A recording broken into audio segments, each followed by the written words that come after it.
ने यूएन के special reporter को हिट बैक करते हुए कहा, हु आर यू, कश्मीर हमारा है और कश्मीर हमारा अटूट अंग है। हम जो मर्जी इवेंट चाहें जम्मू कश्मीर में होस्ट करवा सकते हैं। लेकिन पाकिस्तान से जिंदा भाग भी कहो। इंडिया का भी जो रिएक्शन आया है, उन्होंने भी कहा है कि आप कौन होते हो हमारे मामलात में बोलने वाले। और इंडिया के हिस्से इस दफ़ा जो है प्रेसिडेंसी इसकी आई है और उनकी मर्जी, वो भारत बहुत बड़ा देश है, कश्मीर में करवाए, राजस्थान में करवाए। और G20 दुनिया की वो ताकतवर मुमालिक है या वो ताकतें हैं जो इस वक्त दुनिया की इकोनॉमी का 70 से 75% चला रही है और इंडिया उनमें से एक है। ब्लंट किस्म की स्टेटमेंट आई है जिसमें उन्होंने ये बोला है कि Kashmir is our integral part. ये स्टेटमेंट इस टाइम पे क्यों आई है? इस मुल्क में सुप्रीम कोर्ट के बाहर खड़े होकर फौज और अदलियात दोनों की टॉप लीडरशिप को फुल टारगेट करके मारा जाए। ये फिर भी रेसलिंग करेंगे, फिर भी रॉयल रंबल का यहाँ पे मैच चलता रहेगा। ठीक है, रॉयल रंबल चल रहा है। ये जो तनवीर इलियास साहब आपने इनको पीएम आज़ाद कश्मीर बनाया था ना, तकरीबन 80% आपके इर्द गिर्द टॉप पे यही लोग हैं। जरा सुनिए ये क्या फरमा रहे हैं। इमरान खान डबल फेस आदमी है। जिसमें उन्होंने ये कहा Kashmir is our integral part, हमारा टू टंग है, यानी कि ये हमारा इंटरनल मैटर है। ये यूएस हो, यूनाइटेड नेशंस हो, किसी को हक नहीं है कि इसके ऊपर वो बात करें। सर, कश्मीरी बड़ा खुश हैं G20 के इवेंट को लेकर।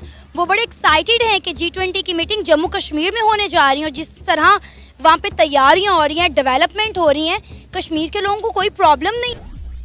नमस्ते दोस्तों, जय हिंद। हिंदुस्तान स्पेशल में आपका स्वागत है। दोस्तों, भारत ने अल्पसंख्यक मामलों के संयुक्त राष्ट्र के विशेष दूत फर्नांडो वारेनेस की जम्मू कश्मीर में मानवाधिकार के कथित उल्लंघन के मद्देनजर वहां G20 की बैठक आयोजित करने पर आपत्ति जताए जाने को आधारहीन और अवांछित करार देते हुए उसे सिरे से खारिज कर दिया है। भारत ने इस मुद्दे को गैर जिम्मेदाराना तरीके से राजनीतिक रंग देने के लिए वारेनेस को आड़े हाथों लिया। जिनेवा में भारत के स्थायी मिशन ने जोर दिया कि G20 के अध्यक्ष के रूप में अपने देश के किसी भी हिस्से में बैठकों की मेजबानी करना भारत का अधिकार है। कश्मीर पर बयान की निंदा करते हुए जिनेवा में भारत के स्थायी मिशन ने ट्वीट किया, भारत विशेष दूत फर्नांडो द्वारा जारी आधारहीन और अवांछित बयान को सिरे से खारिज करता है। G20 के अध्यक्ष के रूप में अपने देश के किसी भी हिस्से में बैठकों की मेजबानी करना भारत का अधिकार है। अब पाकिस्तान मीडिया यह चर्चा कर रहा है कि भारत ने संयुक्त राष्ट्र को बड़ा खरा जवाब दिया है। यूएन के एक स्पेशल रिपोर्टर ने इंडिया को इस पर क्रिटिसाइज करते हुए कहा कि जम्मू कश्मीर के अंदर माइनॉरिटीज़ के राइट की वायलेशन हो रही है, लिहाजा वहाँ पर इस तरह का कोई इवेंट नहीं हो सकता। जिस पर इंडिया ने यूएन के स्पेशल रिपोर्टर को हिट बैक करते हुए कहा, हु आर यू, कश्मीर हमारा है और कश्मीर हमारा अटूट अंग है। हम जो मर्जी इवेंट चाहें जम्मू कश्मीर में होस्ट करवा सकते हैं। इसी सारे मुद्दे पर पाकिस्तानी अवाम का क्या रद्द अमल है, आइए जानते हैं। सर, मैं आपसे ये जानना चाहती हूँ, आपको पता होगा डेफिनेटली, आप एक स्टूडेंट हैं, तो G20 इसी महीने इंडिया में होने जा रही है, इंडिया इसको होस्ट कर रहा है। तो यूएन के एक स्पेशल रिपोर्टर ने कहा इंडिया को क्रिटिसाइज़ करते हुए कि आप G20 की कोई भी मीटिंग जम्मू कश्मीर श्रीनगर में नहीं करवा सकते क्योंकि वहाँ पर ह्यूमन राइट्स की, माइनॉरिटीज़ के राइट की वायलेशन हो रही है। जिस पर इंडिया ने उन्हें हिट बैक करते हुए कहा, हु आर यू, कश्मीर हमारा है, कश्मीर हमारा अटूट अंग है। हम जो मर्जी इवेंट चाहें वो जम्मू कश्मीर में करवा सकते हैं। क्या कहेंगे आप इस सारे मुद्दे पर? तो ये बेहतर मेरा ख्याल है वहाँ के रिहायशी, वहाँ के लोग, वहाँ के लोकल जो हैं, वहाँ के कश्मीरी जो भाई हैं हमारे, वो बताएंगे।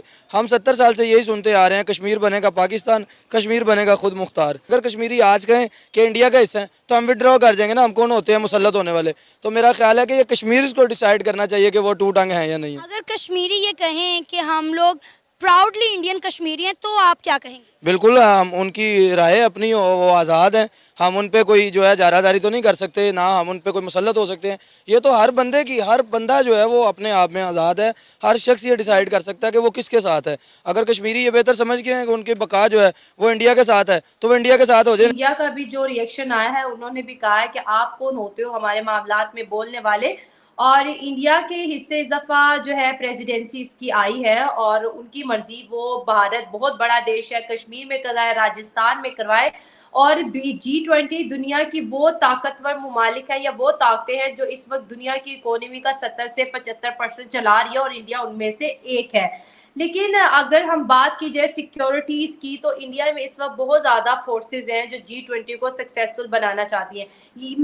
मतलब अगर कोई आता है वहां पर, इतनी ज्यादा सिक्योरिटी देखता है, तो उसको लगेगा कि इस खित्ते में टूरिज्म को प्रमोशन मिल सकती है, टूरिज्म प्रमोट होगा। ये सवाल भी मीडिया उठा रही है कि आप तो G20 को सिर्फ सिक्योरिटीज के बिना पर सक्सेसफुल बनाना चाहते हैं। इस पे आप क्या कहेंगे? नहीं नहीं, देखिए ये एक सरासर झूठ है। और जो जिस तरह से मीडिया, जो आपकी कंट्री का मीडिया या फॉरेन के कुछ मीडिया जो इस तरह का मनगढ़ंत कहानियां सुना रहे हैं पूरी दुनिया में, देखिए किसी भी मुल्क के अंदर defence has a role, right. किसी भी मुल्क के अंदर कोई भी इस तरह की इंटरनेशनल मीटिंग हो रही है यार, फर्स्ट ऑफ इट्स काइंड, एक इंटरनेशनल इतनी बड़ी मीटिंग हो रही है, तो जाहिर सी बात है उस मुल्क की जो सिक्योरिटी एजेंसीज हैं वो अपने मुल्क का दिफा तो करेंगे ही ना। मतलब हमारे मुल्क के अंदर, और कश्मीर जो है इतने सालों से भी, लास्ट 30 to 40 ईयर्स से जो कश्मीर के हालात बने हुए हैं, तो जाहिर सी बात है यहाँ पे सिक्योरिटी अरेंजमेंट्स तो होनी ही है। और ये किसी भी मुल्क के लिए एक अच्छी बात होती है कि वो मुल्क, देखिए हम बाकी मुल्कों की तरह नहीं है ना जहाँ पे कोई भी इवेंट होगा और ऊपर से कुछ भी चीजें होंगी, राइट, फिर लोग भागेंगे। तो हमारे मुल्क में एक निजाम के तहत चीजें होती है, चाहे यहाँ पे छोटी से छोटी मीटिंग हो या बड़ी से बड़ी मीटिंग हो, कंट्री के अंदर कहीं भी हो, तो सिक्योरिटी अरेंजमेंट्स तो होंगे ही। वो तो उस चीज को देखते हैं, लॉ एंड ऑर्डर को तो देखना ही पड़ेगा। तो असल में बात क्या है? असल में बात यह है, देखिए G20 से पहले हमारे यहाँ पे कुछ दिन पहले Y20 हुआ, U20 हो गया। हमारी कश्मीर यूनिवर्सिटी जो है वो भी G20 का हिस्सा है। आई मीन जो Y20 है वो भी G20 का हिस्सा है। और उसमें क्या है, हमारा जो थीम है, one planet, one earth, one family, उसके अंदर जो हमारे कुछ विजन है, हमारे विजन ये है कि किस तरह से कंट्री के अंदर कुछ इंस्टीट्यूशंस को तैयार करे जहाँ पे टॉप कंट्रीज के लोग आए। तो इसी तरह रिसेंटली हमारे कंट्री में 10 नेशनल से स्टूडेंट्स आए थे, यूथ आए थे, जिन्होंने इंटरेक्शन किया कश्मीर यूनिवर्सिटी में। तो कश्मीर यूनिवर्सिटी हमारे मुल्क में 15th यूनिवर्सिटी ऐसी है, 15 ऐसे इंस्टीट्यूशंस को तैयार किया गया है कंट्री के अंदर जहां पे U20 की मीटिंग्स, जहां पे यूथ आकर अपने क्लाइमेट चेंज पे बात करते हैं, स्ट्रेटेजिक मूवमेंट्स पे बात करते हैं, जहां पे वो ग्लोबल टेररिज्म को खत्म करने की बात करते हैं, सस्टेनेबल की बात करते हैं, इकोनॉमी की बात करते हैं। हमारे कश्मीर यूनिवर्सिटी को, हमारे कश्मीर को भी उसका जो है अभी रिसेंटली जो एक इवेंट हुआ था, इंटरनेशनल लेवल का इवेंट हुआ था, तो बहुत कामयाब रहा और बहुत अच्छे से उसको पूरे वर्ल्ड में एक अफादियत, एक कामयाबी मिली। तो इसी तरह से G20 को भी कामयाब बनाया जाएगा। बट हाँ, सिक्योरिटी इश्यूज रहते हैं कश्मीर में। इतने सालों से जो यहाँ पे चीजें हो रही हैं, जो आपके मुल्क को ना, या बाकी एक दो मुल्क को जो उनको बर्दाश्त नहीं होता है, तो वो तो चीजें करते रहते हैं यहाँ पे। तो जाहिर सी बात है, ये भी तो पैदा होता है ना। बेस्ट विशेस है G20 कामयाब रहे, और G20 का कश्मीर का जो एजेंडा है वो टूरिज्म को प्रमोट करना है। मैं आपसे ये पूछना चाहूंगी, कश्मीर को आप टूरिज्म के एतबार से किस तरह प्रमोट करेंगे? क्या प्लान है आपका, जरा ये बताइए, किस तरह से कश्मीर में टूरिज्म को आप लोग प्रमोट करने वाले? क्योंकि अगर हम पिछले सालों का रिकॉर्ड देखें तो पहले ही बहुत ज्यादा टूरिस्ट कश्मीर में आते हैं।